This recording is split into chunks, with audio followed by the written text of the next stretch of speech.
Okay, hello everybody. This is Quasar Qua-Nology number 8, okay? The podcast dedicated to the adventures of Quasar, our favorite superhero, Wendell Elvis Vaughn. We're here with our special guest, Kyle Van Dongen. Kyle, tell us about yourself. Well, I do films and writing as a hobby.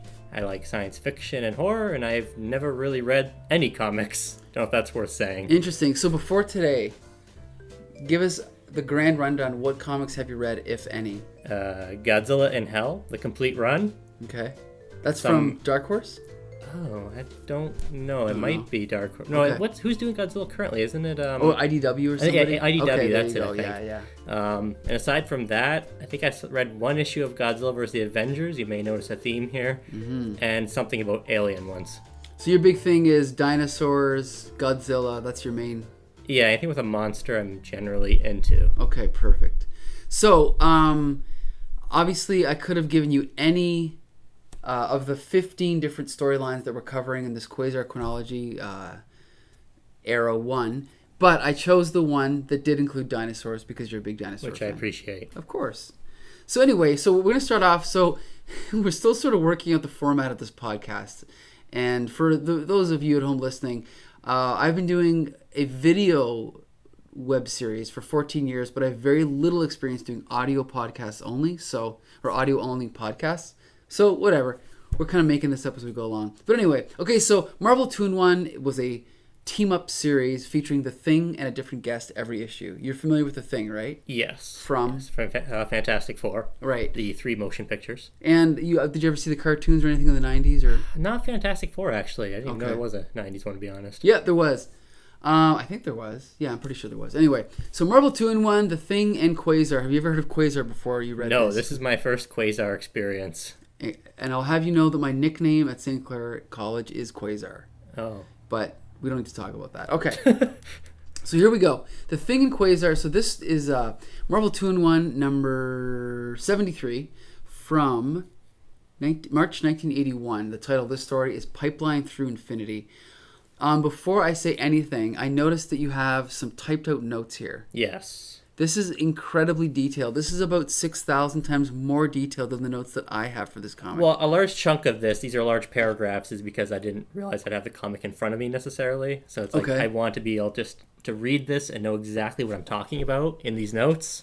So there might not be as much as it seems, or maybe there is. Okay. So how about this? I'm just going to say the first thing I noticed about this is that we start off on media res. We're in the middle of the story, right? Yes. Like, I actually thought, oh, wait a minute, did I miss an issue? Like, was Quasar in the previous issue? I have to go back and read it? Well, that was my first thought, too, because you just threw me in the middle of this. It's volume 73. I'm like, what's missing? Right.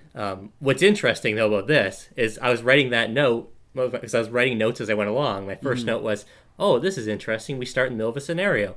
And then they go back literally one page later and explain everything. Which is kind of fast, I think. Yeah, you're right. It doesn't leave you in mystery very long. No, good point.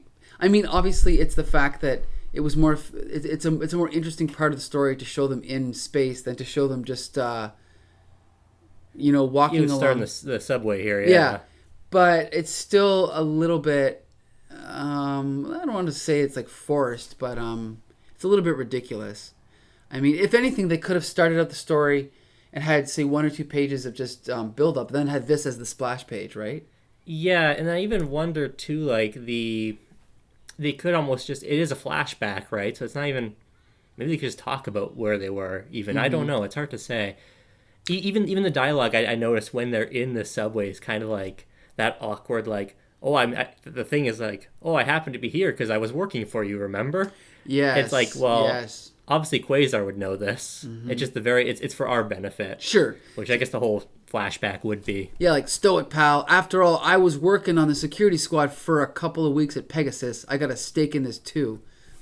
Now, quit John. I think we found the rat's nest. So basically, we find out that they are investigating a security breach or security threat, and they end up being transported supposedly across space and end up in this unknown alien world. The land of the lost. Basically, yeah. Yeah, it's basically either that or Turok, Dinosaur later Hunter. Turok stories. Yeah. So what are your? Want to go through some of your notes here that you have? What ones in particular though? Like, where would you like to start with? Like, Well, I don't know. Are they in order? Are they just general thoughts? You asked me a bunch of questions. I basically just answered your question. Oh, You want a okay. plot summary? You wanted impressions of the art. Well, Where would you like to start? I'll just say one thing. I'll give you my really quick general impressions here. So this story is written by Ralph Macchio, not the one from Karate Kid, and it's drawn by Ron Wilson and inked by Chick Stone. Now, Ralph Macchio co-wrote Project Pegasus, which Josh and I previously reviewed. Okay. Okay. It's a pretty popular storyline from this era. Mm-hmm. So we know it was co-written by Ralph Macchio and Mark Grenwald. Mark Grenwald wrote part 2 of this story that we're reviewing. Okay. Mm-hmm. Based on that, I'm going to say Mark Grenwald's a better writer. He's also had a much more successful career as a writer. So you're saying to contrast it, you're talking about the next volume he wrote as well. The next issue. Yeah, next and issue. you liked that one better? That one, no. This issue is by Ralph Macchio. Yep. Remember, the next issue is by Mark Grenwald. Mm-hmm. Project Pegasus was co-written by both of them. Okay. But it was one of those things where I was reading, I was like, Project Pegasus is so good. I wonder who's secretly the talent behind this great story. I'm going to guess it was definitely a collaboration, but of the two, Mark Grenwald's better, I think. Oh, well, just in terms of writing, though, I'm glad you gave me these two particular issues because I kind of preferred the first one. Okay. A lot of it because it seemed a lot more like it applies to today, actually, a lot of it, which is interesting. Like, I know it's a dated kind of cheesy sci-fi story, right? But a large chunk of it, like this evil corporation that's sabotaging green energy products to take oil and pillage it from natives, you know? I know. I was thinking it's like it's actually pretty like on the nose. And another thing I noticed is an example of good dialogue. I forget where the heck it was. It's later on. What do I have it written down? Good dialogue.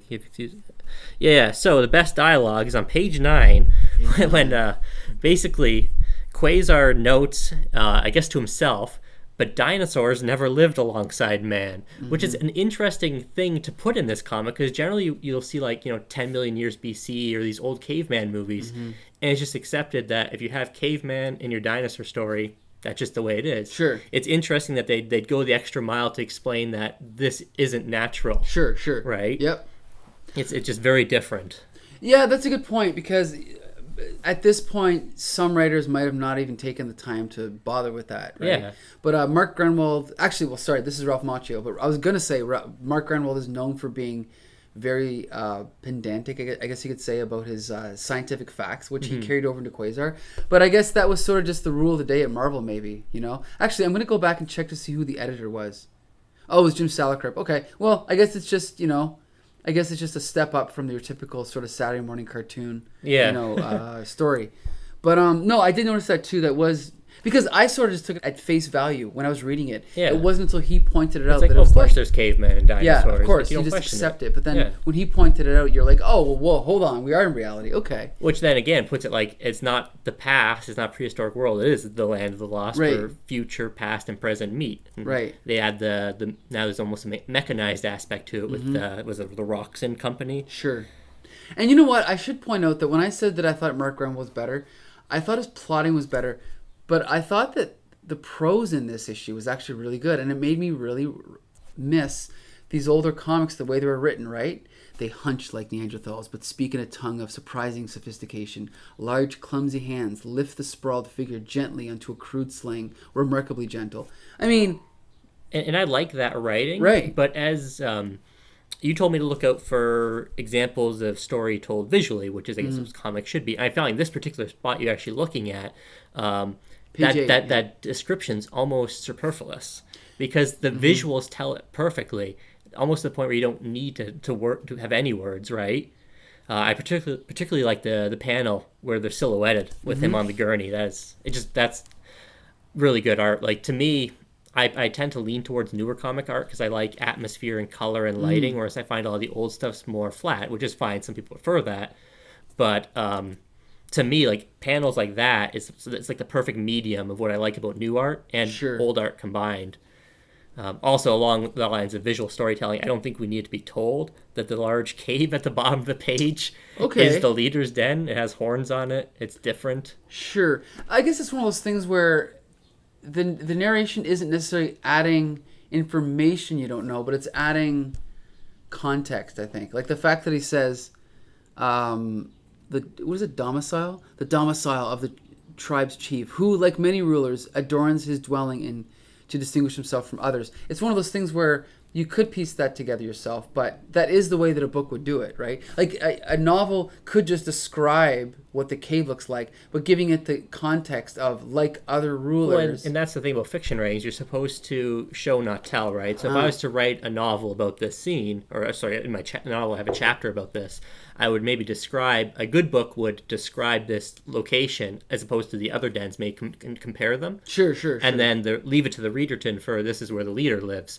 Whereas if I start dumping exposition in, that would be bad writing, I think. Yeah, so you're saying... Granted, since it's a comic, I don't know if that would necessarily apply quite the same, because it's a younger audience, presumably, right? So ideally, you're saying just showing small, and then this bigger one would be enough. Yeah, and that's exactly what they do. Like the visuals, like I said, this whole page actually is absolutely perfect in terms of just showing what they're doing.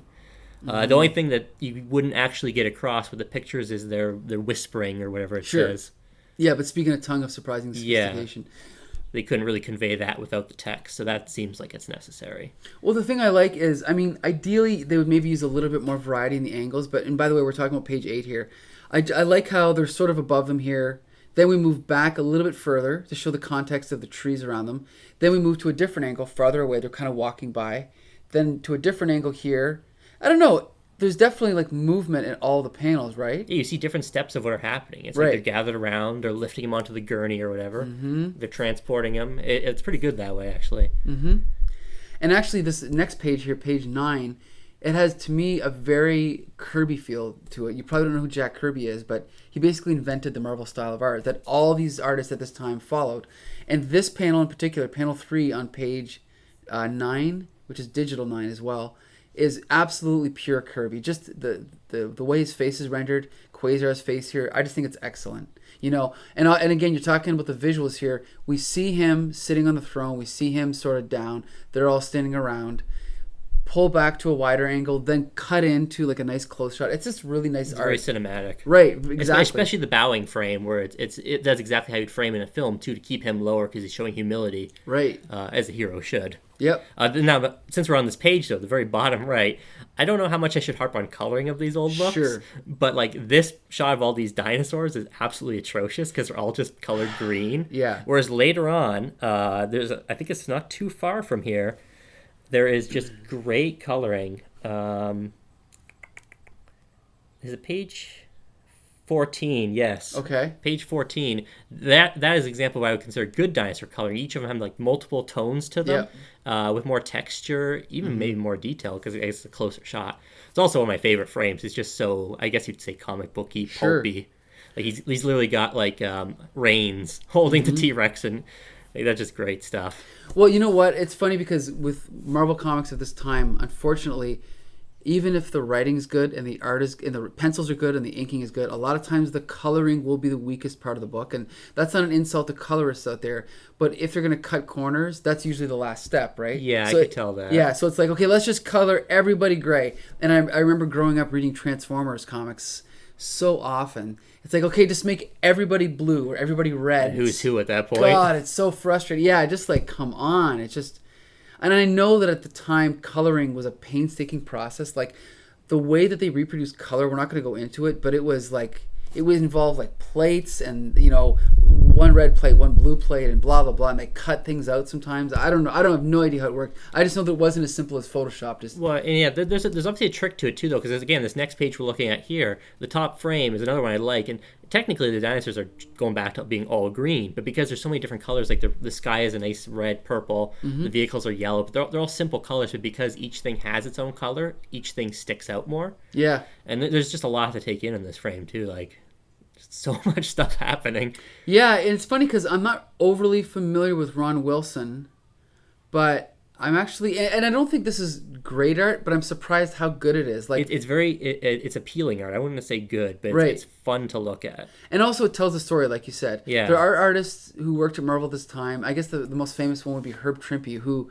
Stan Lee said, Herb, you know, I think he said something like, you can't draw, but you can tell a story. And Herb Trimpe's art was known basically to be ugly. Like, his figures looked ugly, his people looked ugly, but his storytelling was so good that it didn't matter. He drew Hulk for like 10 years or whatever, right? Everyone loved him. But it was kind of like this. Like, it wasn't pretty, but it got the job done, you know? Yeah. Well, and this is like certain frames I say would be closer to pretty, maybe more so in the next issue. But anyway, okay, so This is a hilarious frame. Here, what page are we on now? Page 21, which is top right on Digital page 17. 21. When it's like, hurry, we have to catch him. They're like 2 feet from the villains, and the villains are just standing there like they don't notice anything. That should have been maybe a wide frame with more room in between. Good point. That was a little bit confusing because I wasn't sure what was going on. But anyway, so they disappear.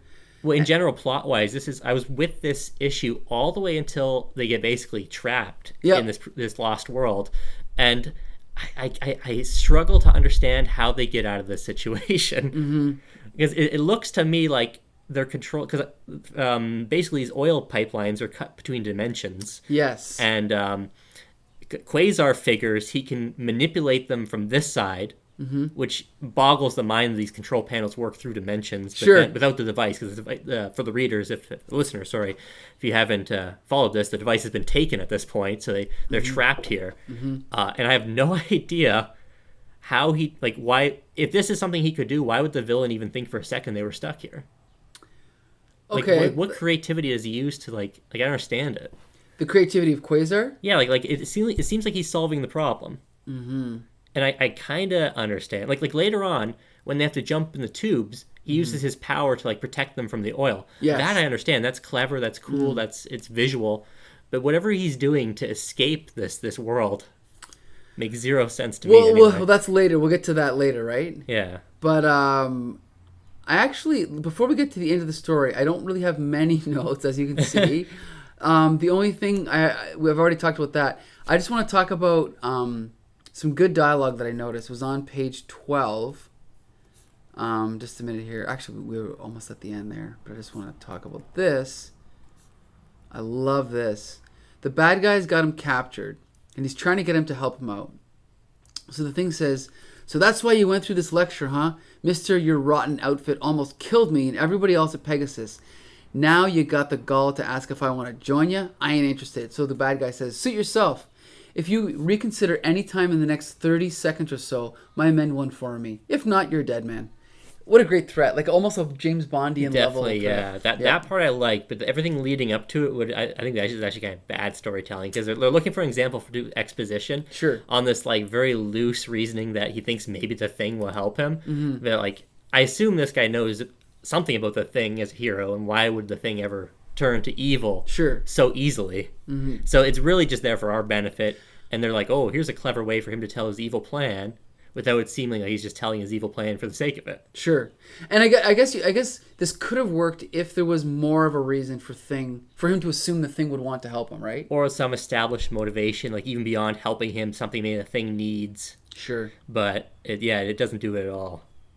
So we had actually almost made our way to the end of the story. So let's just jump ahead now, back to where we were. And so the Thing Quasar uses his quantum bands, which are of course powered by stars, by quasars, right? Which were a kind of star. Are they not dying stars? Is that what they are, quasars? I'm not sure. I don't want to jump and quote that, but we'll have to look that up later. It's been a while since I've seen Cosmos. Yeah, but so basically, how do they get out of this thing? From what, the Lost World? Yeah, that's what I'm trying to wonder. I read it 3 times in those pages. I see. Okay, let's just see here. So they're in that dimension.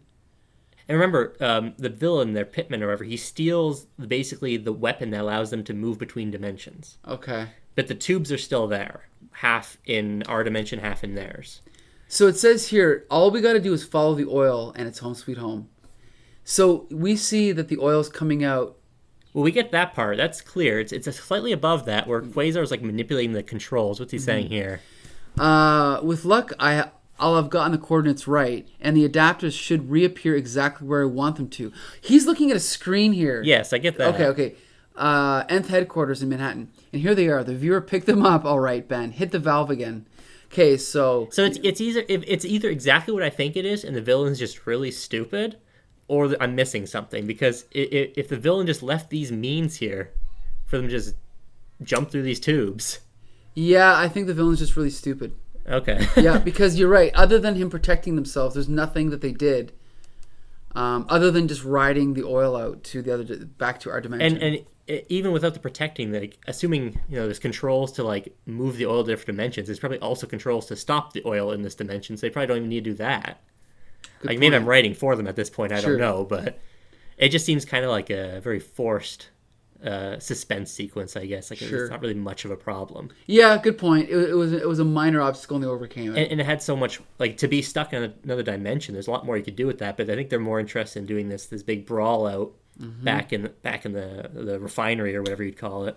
But you know what, though? And I'm going to contrast this with a lot of the other ones that Josh and I reviewed. Mm-hmm. At least there's no gratuitous fighting in this, because Oh, for sure. at least two of the stories that Josh and I covered had people running into each other, having a misunderstanding, fighting for like 4 pages, then going, oh, you know what, misunderstanding, okay, now let's work together. At least there wasn't that in this. Yeah, both these issues you made me read, they have, like, that I read. Yeah. They have almost like I want to say like Twilight Zone, or almost like Saturday morning cartoon, like adventure feel. Right. As opposed to, it's not just your typical superhero story. Not to go too deep into films, but with like MCU films and such, it's always like these big world-ending stakes, good versus evil, villains and rivalries. Right. I'd like to see more of this kind of storytelling, to be honest, where it's like a standalone adventure where they use their powers to solve problems, that obviously hopefully better than they do in this particular case. You know what's really frustrating is I was having a discussion with Becca, who we all know, and I was saying, yeah, because if you remember at the end of Endgame, well, Steve Rogers is no longer Captain America. He's passed his shield on to Sam Wilson, the Falcon. Yeah. He's going to be Captain America now. And I said to Becca, why didn't they just recast him and get someone else to play Steve Rogers? And Becca said, well, I mean, he's had his time as Captain America, and now it's time for someone else. And I said, you realize there are 800 issues of Captain America, and so far they've filmed 3 of them. Yeah. Like, really, they did his origin, they did Winter Soldier.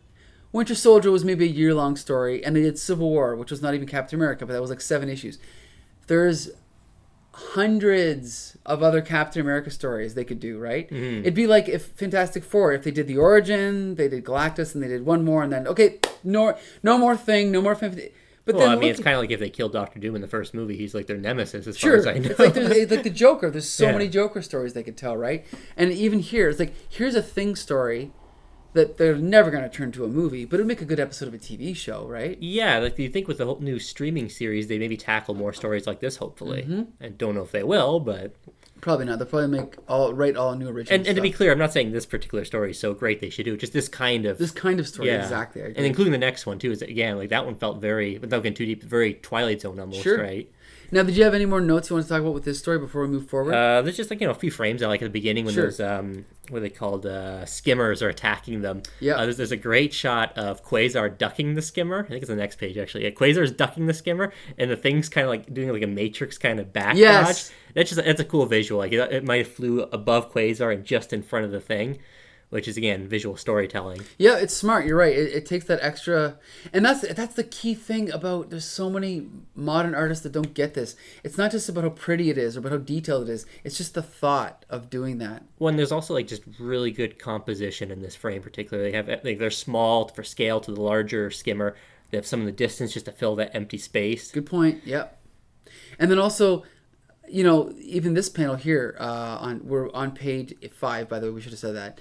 Is the way that he's swinging the tree is nice, right? Like the way that he's stuffed into the corner here, and then they're using all this to give room to the tree to show how big it was. That tree is, yeah. Exactly. It's great. I'm just looking at these pages. One thing I guess I'm not a huge fan of the Thing in general. Like I found because you told me to mention look for bad dialogue. Okay. Most of the Thing's jokes fell flat. You think so? Like which ones? I appreciate that they give him like this almost like New York kind of like Brooklyn or wherever he's from dialect, and like it's really easy to go overboard that and make it obnoxious and hard to read. They don't do that. It's really well done. But just in general, I don't have any specific examples. Sure. I just find almost everything he says is kind of like. Like whenever he cracks a joke, I think he makes a joke about Yoda in the first page. Yeah, I noticed that too. Just, That was bad. That's unnecessary. Yeah. He make Godzilla reference at some point. Yeah, watch out! Watch out! Some midget with long pointy ears don't come waltzing by trying to turn us into Jedi Knights. Yeah, because they're in a swamp sea. Yeah, like they could have done that joke with half as many words and it would have been funnier. Yeah, Or even not at all. or not at all. I also like go back a few pages here. What page is this? And one more again, and then go down. What page is this? Okay, this is page 3, which is digital 4. Yeah, top panel of this. I like the wide establishing shot Sure. of the operations. Yep. Again, this is where the simple coloration is nice because you can tell exactly what is not supposed to be there because it's dark purple. Sure. And it just, again, it's a lot of almost like, I don't want to say world building, but it's you learn a lot just by looking at this. Like they're using dinosaurs to move oil drums. They got refineries. You can see the command center, which comes into play later on. It just, I don't know. I like these wide shots where you see a lot. It's the same way with movies generally. Just a preference, I guess. No, that's a good point. Again, it's like it goes back to you're getting the information. It's pulling. It's like I think it was John Romita said. The problem with modern day art is when people recall modern art, they think about the image itself. They're like, "Oh, that's a great shot of Batman," but it should not be that. It should be they should remember the story. Of what this art did for the story to tell the story. That's what you should remember. It's just like when we talk about movies, you don't usually say, "Oh, remember that one shot in that movie and the lighting on his face." I mean, unless you're a cinematographer or a photographer, why would you talk about that? Well, yeah, there's an aspect of it to appreciate as art, but then like the best shots are the ones that blend that with also like, oh, the lighting is on his face that way for a reason to convey something. Right. Not just to be pretty. Yeah. So, okay, anything else to say about this issue? Do you have more? It looks like you have quite a bit. Yeah, there's a lot. Let's talk. Let's keep going. Why not, right? Oh, I was going to ask about, like, again, this is my first experience with Quasar. He can create light, right? Or is it energy? I think it's like hard light. Just like, it's almost so like it is hard Green light, Lantern. okay. Like, it's shapes, like... So you can make it into shapes. All right, Yeah. that was my understanding of it, because he makes that disc for them to ride on one point. Very cool. Yeah, because I think the thing... He makes a joke about it. He's uneasy about riding on this disc of light. I guess he's not too confident in Quasar. Yeah, he actually says, even after what we've been through, it's still unnerving riding 100 feet high on something made out of light beams. Yeah. And then Quasar says, "Don't worry, I'm setting us down right away." And the thing says, "I was only joking, Junior." I skip it. Dialogue's not great, but it's decent. Yeah, it's all right. Yeah. And then the Quasar himself, his design is, I like him. He's like almost a cross of like almost like a Greek Herculean kind of hero with like a luchador. Just like looking at him, that's what I see. He's almost got even like the WWE belt on. Yes. Now, you wouldn't know this, but his costume is actually adopted from an older superhero called Marvel Boy from the 50s. Okay. So this costume was designed in the 50s. And that's why it kind of has a little bit of a throwback, like the cape, the weird sleeves with the design on them, and like the weird. But boots. it doesn't like I don't know enough about comics to know like, oh, that's a '50s design or whatever. But it doesn't even look '50s to me. It looks like I said, like ancient Greece or something, almost like almost mythological, right? Yeah, you could argue that. Yeah, you're right. I guess the combination of these boots with those sleeves is and his headband, his haircut. Good point. I never even thought about that. It's a cool look. I don't know. Like you had that. You had your robots. You got your dinosaurs, not robots, or your machinery, your dinosaurs, your cave people. It just, I don't know. It just hits all the right boxes for me. Yeah, well, that's a good point. Yeah, absolutely. Feel free, because I've used up my 2 lines worth of notes. So anything else you'd like to talk about here? No, I think that's. I think you've hit most of the main ones I want to talk about for this one. So did you have any impression of Quasar's personality, or was he kind of a blank slate? Yeah, I'd say closer to blank. Like the Thing has a lot of personality. Sure. Maybe by contrast, he's blank. Right. Aside from just generic hero traits, right? Sure. He's noble, he's honorable, right? Which I think mean the same thing. Sure. Yeah. No, good point though. Yeah, I was kind of half expected that, but Quasar is pretty generic at this point. I mean, even when he got his own series, he was kind of just an everyman anyway. Like, it's not like he had like a speech pattern the way the Thing does, or the way Wolverine has his taglines. But I didn't get anything of his backstory in this, Sure. I guess, which is and not necessary, but just for my own benefit, like it might like like Spider-Man is kind of quippy or whatever, but a lot of Spider-Man's appeal comes from him being a teenager, and the Sure. scenario is life scenario, right? Yep. Whereas, I mean, I don't know if Quasar has something similar or if he's just Quasar. The only thing is, in one of the previous stories, it was emphasized how young and inexperienced he is. Mm-hmm. And so I think in this story, at one point, they do call him junior or son or young. So it is implied that he's young, but looking at him, there's no way to tell that Also, doesn't the thing like work under him? Isn't that the technically, implication? yes, but Yeah. he still calls him son, I think. Yeah. Well, so. it just makes him seem not inexperienced if he's like in charge of something. Yeah, I mean, but I guess some people may argue. And I don't know how old the thing's supposed to be, but the fact that he was best friends with Reed Richards, and Reed Richards has gray hair, I think it was implied he was like 30, 40-ish.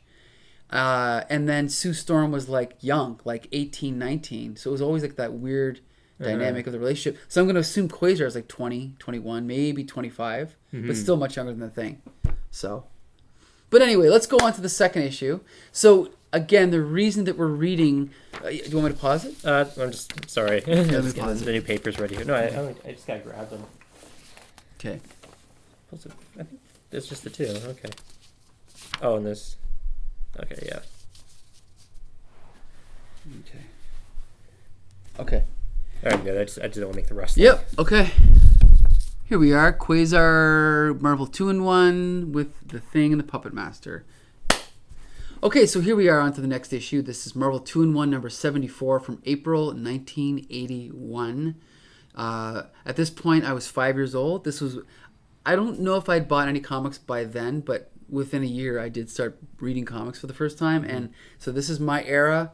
This is what I love, and that's why we're doing these comics. The reason we picked this issue is because it does have a brief cameo appearance by Quasar, and this is the Quasar Qua-Nology, so that's why we're reviewing it. However... Yeah, my notes for... Because, again, he said, mention what you think about Quasar. My notes for Quasar in this comic was, he shows up to the party with no discernible character or purpose. This is true. This is true. But technically, we're only calling attention to this because he was listed... Like, this issue was listed as a Quasar issue. As a Quasar issue. But, I mean, they're not obligated to give him lines, I guess. But anyway... I think it's one line, maybe. Anyway, yeah. Whatever. So, the first thing I got to say about this is I think the art's better. I'm not going to say it's better, but it's cleaner and more appealing. I like it better. Yeah.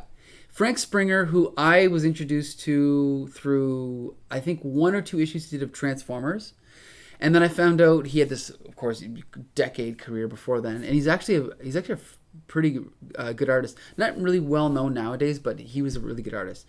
Written by Mark Grenwald, who we talked about earlier, who went on to do the Quasar monthly series in 1990. I personally think this issue is better written.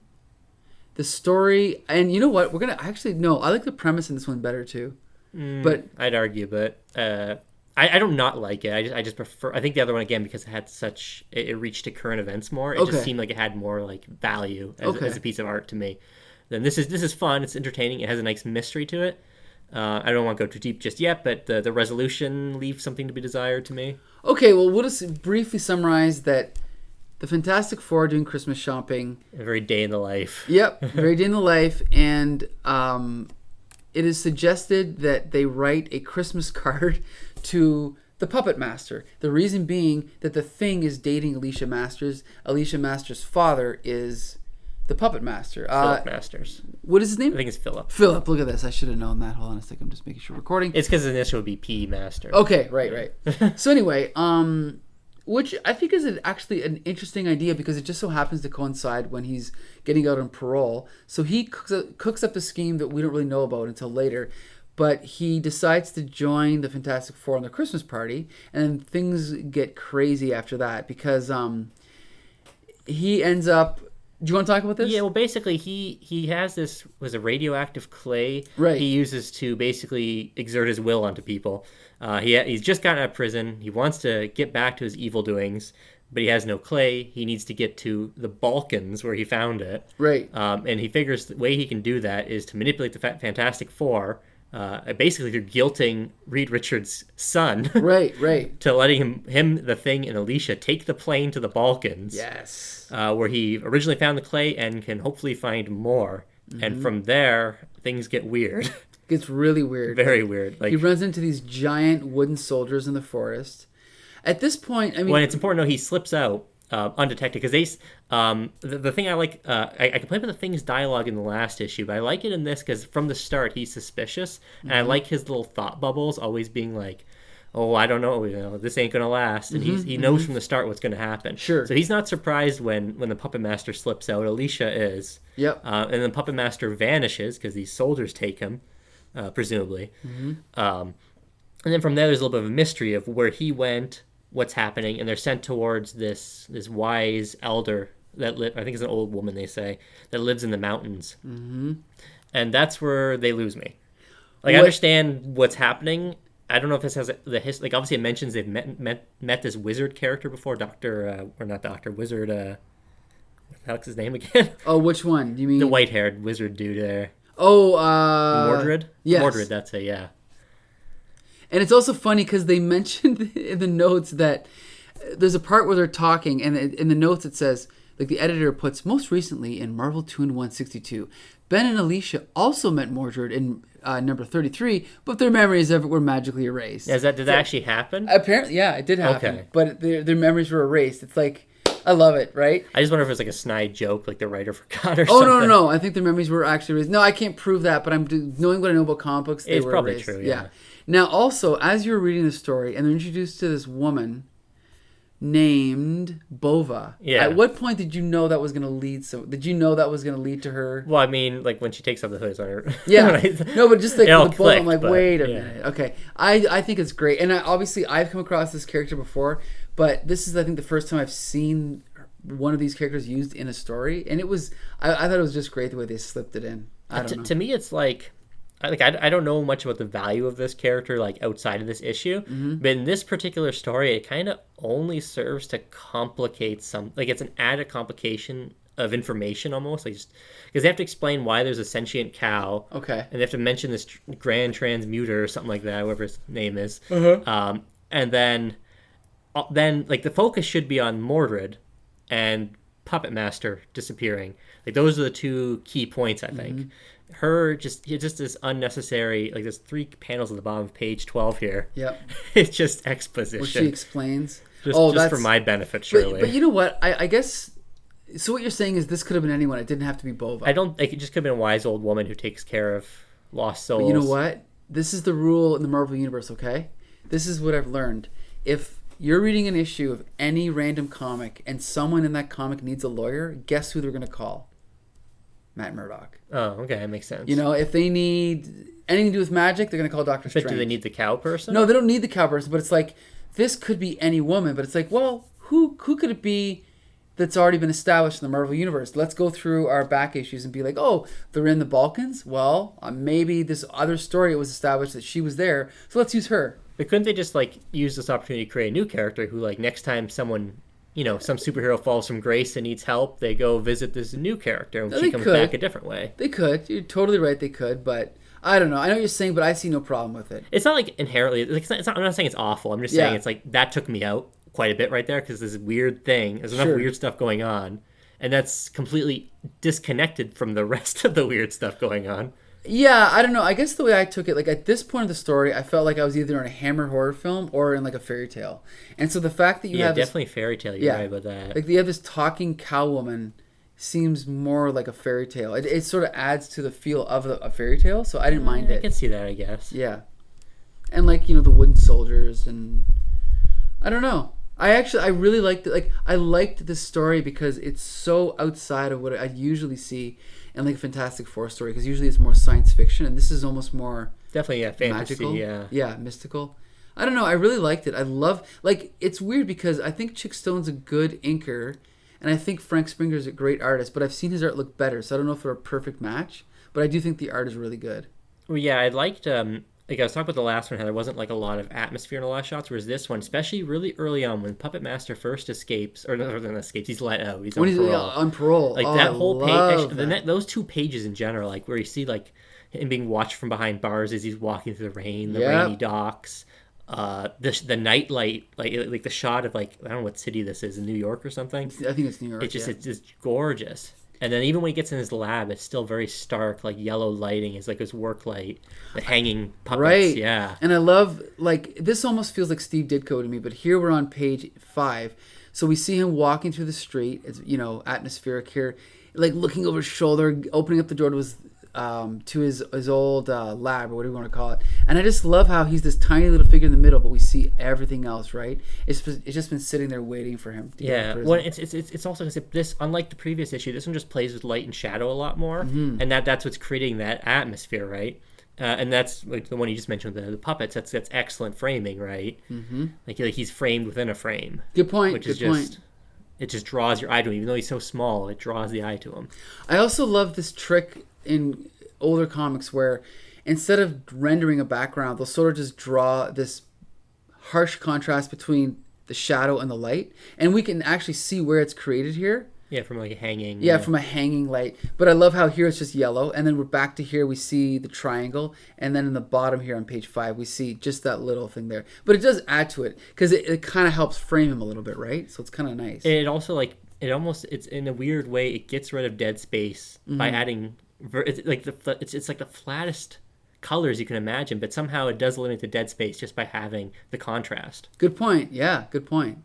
And then, like, just jumping ahead a little bit, once they get to the Balkans, it's similar. Like, there's some flat stuff in between at the party, but then, like, them arriving at the hotel on which page is this? This is page 9. 9. That kind of stuff. I like that where it's like... And when he gets in the woods shortly after, too, and the Puppet Master comes to the woods, it's very atmospheric. So good. It almost looks like X-Files or something. You're right. Yeah, like this extreme bird's eye point of view of him coming out into the snow from the hotel. Then it cuts to a lower angle, looking up the mountains behind him, again showing where he is, right? The environment, the geography. Well, it almost shows, like, I don't know if it's intentional. He's larger than life. Like, the mountains are almost smaller than he is because it's this low angle. That's a good point. And then it cut back to here. This, again, a wide shot in the trees. Then he's digging, and then we see him reacting to seeing these giant wooden soldiers. It's excellent. I love it. Even if you took out all the dialogue, I could just sit here and just look at this art. I just love it. Yeah, this is excellent art. Yeah. Even like because I was complaining about the coloring in the last issue a lot, and this one doesn't seem to be as much of an issue, like here and there, but in general, it just seems to be a lot more tones in each frame. Okay, you know what? We're gonna do ourselves a favor. Let's see who the colorist on this issue is. Russo, someone Russo. I'll have to look it up. Actually, you know what? I can look it up later. And then 73. Apologies to colorist because they didn't include George Russo. So same colorist. Maybe he just had more time. Maybe he had more time. Or more motivation. More motivation. Yeah. But definitely good. So as far as this story gets kind of tricky because then the Thing and the Puppet Master wake up and realize they've been shrunk. Which is kind of an odd place to go from giant wooden soldiers to miniature people. Uh-huh. It just, that I don't know if they ever get back to explaining why the soldiers were giant. I don't know either. I thought maybe that they were wrong and maybe he was already shrunk, but that would make sense because the trees were normal. Yeah. Yeah, I don't really know. I don't remember how they resolved that, and I just read it. Or if they even addressed that. But yeah, it goes on that... they've both been shrunk, so they have to work together, unlikely allies, that old story, to basically get this fixed. And the only one that can fix it is the guy who caused it, this Mordred guy, who's been through some event. I think he's possessed by a demon, it said, or something like that, in a previous issue. And now he's been reduced to basically the mind of a child. And is it not that he is basically living out... He's something about he's using his toys. I forget the exact explanation for why... It's basically when he sleeps, his dreams are being brought to life with his toys, and somehow have included Puppet Master and the Thing. I just love the fact that, basically Alicia convinces him to restore them back to normal size. Yeah, that was, I think, the best dialogue for me. Yep. The two persons you made small are my father and my boyfriend. They are good people who love me, just like Bova loves you. It would make me very sad if they stayed tiny. You must make them big again. Even just right before that, too, when she mentions... they look different, but they're not necessarily bad. Right. Just because... you know what? I can't believe I missed that because I had that in my notes. Just because they look different does not mean they're bad, Mordred. I look different from other people, and I'm not bad. You're right. It is great. It's just a great moral. Yep. Like people say there's not a lot of value. Like, that's just a comic for kids, right? But like if they do stuff like that, that's what... It makes it almost like a good children's story would do, right? Like you have something to take from it. Yep. It's still fun. It's still an adventure. It is disposable in many ways, but just adding that little bit of something... That's a good point. And if you're listening out there, that is why I don't agree with the Batman story where they show a big close-up of his dick. Because I don't think that has a place in a Batman story. It has a place in pornography. It does not have a place in a Batman story. But that's just me. And by the way, that story's real. Oh, yeah, I assumed it was. You mentioned Yeah. it. Previous frame, page one more time. No, Sure. My favorite piece of art is actually this just one shot of him being red. Mordred is Here? red on this page. Oh, yeah. And he's focusing really hard on page 26, or 28. 28, yeah. He's focusing really hard, and it just cuts to red on yellow. Yeah. And like that gets everything across. Yeah, I mean, again, maybe a little bit of a rush job, but it gets the job done. You're right. It tells the It's story. the example where to me like a rush job is good because it's almost like stylistic, right? Yeah. Yeah. Impressionistic, yeah. Yeah, that's the word. Oh, I don't know. I gotta say, I really like the fact. Actually, let me just go back to my notes here. Oh yeah, sorry, I gotta mention this. I love this this is going back when they're still shrunk on page 26, which is digital 20. When Bova is sitting on the bed, and you see this little tiny word bubble. Hey, lady, watch where you're sitting. And we see that the thing is underneath her ass. I just thought that was funny. I didn't even notice. Oh, you didn't notice that? Yeah. Oh yeah, it was great. I thought it was great. And then I got another note here. Let's see. Oh yeah, page 12. Wait, okay. We're kind of going out of order here. Sorry, guys. There's a lot to take in. But yeah, back on page 12. I love when Bova pulls off her hood and reveals that she's a cow woman. The thing's reaction is, "Holy, you're a cow," which is so bad it's good. Yeah, exactly. Yeah. Yep. I also love on the last page. Puppet Master's solution here. So Puppet Master basically says, I want to tell you something. Modred, I want to tell you something. You don't have to be asleep to make your wooden friends move. Dreams can be real in the daytime too, if you wish hard enough. Think about him. Tell him to be real. Hey Modred, let's go and play. What do you say? So now Modred has taken one of his wooden toy soldiers and they've become real. Thanks, Mr. Wizard. So now they're walking away. So then the thing says, now, what do you got to go and tell a kid that for? No telling what kind of mischief he's going to get into, knowing what he can do that. Puppet Master says, he was lonely, Grim. His dolls were his only friends. I was showed how to have better friends. I only showed him how to have better friends. Yeah? When did you become a child psychologist? He says, I was much like Mordred as a child, alone, different from others. Puppets were my only companions too. They got to be an obsession with me. Later, I began to treat people like the puppets of my youth. Perhaps if Mordred learns now to treat dolls like people instead, he will not follow the lonely path I did. Oh, Father, you need never be as lonely as long as I'm here. It's like, holy shit, this is a supervillain that has been evil going back to like the beginning of Fantastic Four, and just to humanize, and I don't know every Puppet Master story, but I'm saying just to humanize him like that, and to have him again try to help this kid and provide a lesson to the reader. I think that's great. What do you think? Yeah, for him to see some of himself in this character, right, and to empathize with him, to do, I guess you'd say, the right thing. This may go bad. Who knows? Yeah, it may go bad, and also morally maybe the right thing. Yeah, it's also, even if it's not right in general, it's interesting to see him have this point of view. Even the fact that he's trying to help the kid is just fascinating. I also want to point out in the last panel, they're flying away in their rocket ship. It says later, you know something, Baldy? I think I like you as a villain better. Leastwise, then you were more predictable. Puppet Master says, don't worry, Graham, the mood will pass. Happy holidays to all. Like, what a great ending, What a great note to end on. Oh, I love it. So I just got to say that Josh and I have read other issues of Marvel 2-in-1, which I'd never read before. And this is a series I never would have even considered reading. And now I'm like, you know what? Holy shit. Now I've got to read every Marvel 2-in-1. I don't know what you think, but I am motivated. Are you motivated? Let's put it this way. You've only read a tiny handful of comics in your whole life. I'm getting the impression, based on your notes and your reaction here, that you're liking these comics. Well, yeah, I did enjoy it. I have nothing against comics. For me, it's just I got too many things I'm into. So for me, it's like, you know, if I got movies and video games and TV shows, and you throw comics in there, and then I can't afford to buy all the movies I want to watch. Fair point. Okay. But I do, like, when I do read one, I tend to enjoy them. I guess I'm not difficult to please with these, so take that as you will for my review of this, right? But anyway, go back to this one. There's a couple of frames I want to mention. Yeah, sure. Definitely when they're fighting the toys, most of those panels I don't like. I find it's kind of, they're not the best fight scenes, but I do love the shot where, right, I think it's, go back one more maybe? No, go forward two. When he's climbing the dresser, he's being, actually go back. It's right. Okay. It's right here, top right of page, what are we on? 21, which is digital 17. The depth of field here, like perspective, where the soldiers are shooting cannonballs at the thing as he's scaling the dresser with the Puppet Master being carried like fireman style. Sure.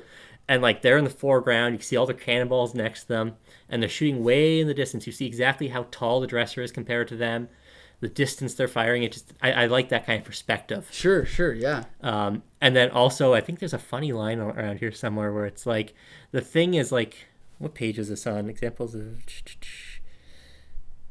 Oh yeah, on page 18, the thing is surprised when Puppet Master has magic clay on him, and the Puppet Master thinks to himself something along the lines. Actually, I managed to pocket a small amount just before the wooden soldiers captured me. Is that the one? Yeah, that's last minute rewrites. You could tell. Yeah, probably. Yeah, you're right. That's probably right. Yeah. That's what I would write if I was writing a story like this. I'm like, oh crap, he needs magic clay. Oh, I happened to grab some just before I was captured. Yeah, good point. That's bad. And then in terms of bad art too, there's like one hilarious shot of the Thing with like a Home Alone expression on his face. Where's that? That is page 26. Okay, 26. I think he's yelling. Oh, he's right trying there. to get attention, but like maybe the Thing as a character is hard to convey emotion, or maybe it has to be done a certain. He has these like glazed over like little tiny eyes, like no expression. Not the best. Not the best. I'll agree with you the there. Thing in general, I find just from these two issues, he's hard to get right with emotion. Mm-hmm. Because his face is so exaggerated, right? And that's true. I mean, Jack Kirby created him, but Frank Springer, he's actually really good at drawing, women. Like, he's really good at the human figure. Mm-hmm. And maybe the science fiction elements are not his forte, you know? Maybe he's just better at drawing. Because, I mean, you can spend your whole life learning how to draw the human figure perfectly, but if you don't know how to draw orange rocks, right, you might never have learned to draw that properly. So maybe he's just not comfortable with the Thing. Well, I think just in general, the design doesn't lend itself as well. Like, no offense, like, it's a cool design, just in terms of, like, subtle emotions. Sure.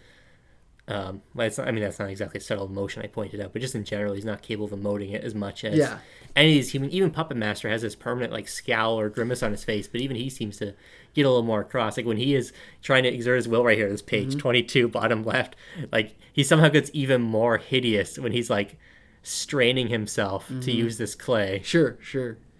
And again, I'm going to point out, like, I know you're not familiar with Steve Ditko, but I do get a Ditko feel from a lot of this art. Some of it is almost a little bit sloppy, but it's made up for with this, you know, the emotion that's put into it. I really like it. Yeah, for sure. The emotions, for the most part, are very good in this. And I like the incredible shrinking man kind of, like, style of just, like one thing, actually, with a previous issue I didn't mention, but... with the dinosaurs and the machines, they kind of tend to change size a lot. Like, the scale wasn't super consistent. Sure. Whereas in this one, I found they did a really good job of, like, the dressers always seems the same size in comparison to the Thing, right? Like, I don't know if there's more attention and detail put towards that or not, but it definitely seems that way. Like I never, like, got taken out by, he looks way too big compared to the previous time we saw that. Sure. That's a good point. Overall, I guess... my impression is, I think this artist is better, but it's also just classic Marvel style storytelling, which is Jack Kirby style storytelling. But, you know, even again on this last page, like, there's a lot of variety, like a lot of information. Okay, like, she's putting him to bed, they're walking away, they're kind of waving, right? Mm-hmm. So we know exactly what's going on. Let me look. Let me help you. You know what I mean? Leaning in. Leaning in. Then the close up of what he's looking at, and then he's kind of scolding him now, but they're still waving. And then just that, I love that. And then she's hugging him, you know, her father, and that final shot of it flying away. It's just great. I just love it. Mm-hmm. It's hard to explain, I guess. It's almost like sometimes with art like this, especially there's an artist named John Buscema that I really like. It's almost like the art is so good that it's almost like it's a silent film with dialogue added on top of it, you know? It's like if you were to take the dialogue away, I don't want to say that the dialogue is almost an unfortunate thing that you have to put in, but that's the only... I don't want to say it's a weakness of comics, but the dialogue is... It's almost like if every movie you watched had subtitles. Mm-hmm. That's what a comic book is, right? Well, I would say it's like the dialogue is important, especially in certain... more of the more outlandish stuff, like anything with Bova or Mordred's powers being explained, like, you have to have the dialogue. But like you're saying, this last page especially, like, it's almost all visual, right? Right. The dialogue, in this case, accentuates it, I think, just because it is important. But you can tell just by looking at roughly what's happening. Well, and also, like, we're talking about this one last page here, page 30. Yeah. You notice, too, 1, 2, 3, 4, 5, 6, 7, 8 panels. These tiny little panels, and every one of them... are almost all uniform. but they're their own little photograph, right? Like, there's no rush job here. There's no, well, we'll just throw in a close up of an eyeball just to fill in a page. No, every panel has its own like composition. You know what I mean? Like, they took the time to, like, he didn't cheat and just throw in a close up of a coffee cup just to. It's almost like in film, you know, like there's such a thing as coverage. Oh, we'll just show a close up of the guy's hand just to fill. Like, cause like I would say bad directors do that. Yeah. Like, they kind of just dump in shots just to fit, like to hide cuts and to stuff like. Well, yeah, if you're doing the close up, it should be to show something, not just a detail. It doesn't matter. To move the story forward. Yeah, and that's exactly. There's no rush job here, and so basically with this comic we have. Actually, now you're mentioning that. Now we're being like super praising of bottom page 30. I'm looking, why is the thing on the left then the right? Like, I guess he passes at that. I think the camera just goes like this. That's moves what to the right. You think? I think so. Yeah. Maybe. But then where the mountains go? Okay, maybe. I don't know. That's the one exception we're talking about. I'm just looking at now. Yeah, to me, it didn't strike me until just this moment. Yeah, they've just moved in different positions. I think personally, but who knows? But I don't know. I mean, to me, it's like you could look at any page and just analyze it, and I think they're all great. An excellent use of diagonals, you know what I mean? Like, and look at like this sweeping motion, like on page 23, you know what I mean? Like, there's movement in every panel that makes your eye move through it, you know? Like, look at that big close up of the eye, then to a wide shot, then to a different angle. Yeah, and I think when I was talking about like the fight scene, when things fight in the toys, it wasn't like it's easy to follow. And the movement's good, like you said. Well, not this page. This page is actually good. This is the dresser stuff I like. Go back one more.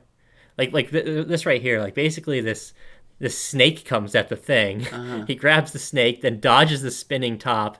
And it's like you can tell exactly what's going on. So it's good in that way. Yeah. But I just think with like this whole premise of he's shrunk down fighting toys, it could be there's a lot more interesting things you could do than what they chose to do. Sure. Maybe they were rushed for time or whatever. But like when he's climbing the dresser and they're shooting him with the cannonballs, I think that's creative and fun. Sure. When he's just wrestling with toy soldiers and the snake, it's not quite so... not as creative. Yeah, despite being well done and easy to follow, it's almost like a missed potential. Okay. Did you have any other notes that you wanted to go over from this issue? I didn't know anything about Alicia in the thing, and it's kind of funny she mentioned she's blind like 3 times, which is good for me, but it might be kind of annoying if you already knew that. No, yeah, but you know what? I knew she was blind, but it didn't stand out to me as being forced in there. She just kept mentioning it. Yeah. And then also, like, there's a hilarious part right when they first get into the Balkans. At least I thought it was funny. Okay. They're, like, landing the spaceship, or the Fantastic Four ship, one more back, I think. It's like a big, tall, vertical frame. No, it must be here, right? No? Page 9, page 10, no? Okay, where is it? 1 second, I wrote down. Page 9, I'll just land in this cornfield. Oh, this one, sorry. Yeah, right there it is. Where the thing's like, I'll just land in this cornfield. And then the dialogue between Alicia and her father is just so generic and thrown in there. Yeah. Oh, Father, I'm so excited. So am I, Alicia dear. Okay, why you're is right. that even there? That's a good point. I mean, it's just bizarre. Yeah. And also, like, his line makes no sense too. Like, watch for stray cows. It's like, what are they gonna do? Good point. Yeah. It's like just not a very good joke. Yeah. Looks like we're a little late to do any sightseeing, chums. We can find lodgings for the night in the inn. I sure hope you brought a Berlitz book. What is that, Berlitz? I don't know a word of Balkanese. Oh, okay, I see. Anyway, I don't know. I think it's great. Again, this just supports my theory that I need to read not only every issue of Marvel 2-in-1, but I don't know if I told you about my recent project I started where I was going to attempt to read every Marvel comic from like 1961 to like 1990. That's like hundreds or thousands. Oh yeah, that's like thousands. Yeah. And the first couple of years of Marvel are not consistently good, so it was hard to get through some of those comics. But this motivates me to keep going. Well, there's always going to be a diamond in the rough, right? Yeah. Well, it's probably more good than bad. Well, this is like 81. So, I mean, this is also my era. Like mid to late 70s and mid 80s, around there. That's my era. So, I mean, maybe I won't read all of them. I mean, I did read like 40 issues of Captain Marvel, and they were all bad. They were all bad. And so I definitely am probably, if I hit a block of issues that are all by one writer and I realize I don't like them, I'm going to stop. But for the most part, if they're all this good, I'll read them all. I love them, you know? Yeah, this is like lots of different writers. I assume this 2-in-1, right? Yes, it is. We got the 2 for these 2 issues, but I assume even beyond that, there's more. Yeah, I think it's a rotating creative team, definitely. And the idea, you said it was just two heroes put together. It's always Marvel 2-in-1 is always the Thing plus a different hero. Oh, it's always the Thing. Yeah, always. It's even more interesting to me, at least, if it was just different guys. We wouldn't expect to see together. Yeah, I think most team ups, just like in DC, they have DC Comics Presents, which was Superman and someone, and then there was Brave and the Bold, which was Batman and someone, and then once in a while they would experiment and they'd pull out the main character, but it was never as successful, so they would just stick with whoever's popular as the main hero. So why did they pick the Thing, though? Because, unbeknownst to most modern people, in the 60s and 70s, the Thing was one of Marvel's most popular characters. Really? Yeah. The Fantastic Four was the first or second best-selling Marvel comic of the 60s. Well, I knew Fantastic Four was popular as a whole, but I didn't think the Thing in particular. I honestly didn't know he had his. I guess I could have assumed he had his own standalone stories, but I would never thought they existed. No, he did. It was actually the Human Torch was the first one to get his own spin-off. He had his own solo series, and I think it was Strange Tales, but it didn't really last long. It lasted maybe a year or two. It wasn't that popular. Then the Thing got his own series in the 70s, Marvel 2-in-1, and then when that was canceled, they gave him his own series just called The Thing for 30 issues. So he was definitely the most popular member of the FF at that time, at least. I guess he leaves a pretty strong impression whether you like it or not. Right, yeah. His speech pattern, and he's actually modeled after Jack Kirby. So the writer Stan Lee wrote Mr. Fantastic to be more like him, and he wrote The Thing to be more like Jack Kirby. So okay, right, what you know. Yeah. So anyway, that wraps up this episode of Quasar Qua-Nology. Do you like the title? Oh yeah, for sure. Awesome. Is chronology? Yeah, it's Quasar Qua-Nology, right? It's a Q? It's a play on chronology. Okay. I do like it. I said I liked it before I realized what it was. Now I like awesome, good. Okay, thanks for joining us. Yeah, thanks for joining us, Kyle. Okay, bye. Bye.